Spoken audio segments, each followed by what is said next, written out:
আসসালামু আলাইকুম, কী অবস্থা সবার? তোমরাও কি ছোটোবেলায় খেলনার লোভে কিন্ডার জয় কিনতে? আমি কিন্তু প্রচুর কিনেছি খেলনার লোভে শুধুমাত্র। তো যাই হোক, আজকে আমাকে পাশের বাসার পিচ্চি বলতেছিল যে আপু আমি এটা খেয়েছি, তুমি আমাকে এটা দিয়ে কিছু বানিয়ে দাও। ছোটো মানুষের কথা রাখতে তো হয়। তো প্রথমে এখানে আমি জেসো অ্যাপ্লাই করে নিলাম। জেসো অ্যাপ্লাই করার ক্ষেত্রে তোমরা স্পঞ্জ ব্যবহার করবে, যেহেতু এটা এটা করতে গেলে একটু হার্ড, তো তোমরা স্পঞ্জ ব্যবহার আর নিচের সাইডটা ব্রাশ ব্যবহার করবে। তো এখানে আমি লাইট গ্রিন কালার, তারপর হচ্ছে ডার্ক গ্রিন কালার, আর ডার্ক গ্রিন কালারটা ফার্স্টে অ্যাপ্লাই করবা, তারপর লাইট গ্রিন কালারটা অ্যাপ্লাই করবা। তো দুইটা গ্রিনই অবশ্যই খেয়াল রাখতে হবে ভালোভাবে দুইটা যেন অ্যাডজাস্ট না হয়ে যায়। তারপর আগে থেকেই এখানে গোল করে পেন্সিল দিয়ে আর্ট করে নিবা, যেহেতু আমি এখানে ইয়েলো কালার ইউজ করতেছি, সেটা যেন একদম ভিতরে চলে না যায়।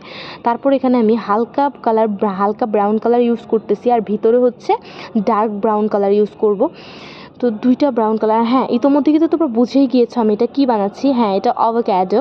তো আমি এখানে আমার কাছে ছিল দুইটা চোখ, এই চোখগুলো কিন্তু আমি হ্যান্ডমেড ঘরে তৈরি করেছি। দেখো তো এটা দেখতে কেমন লাগছে।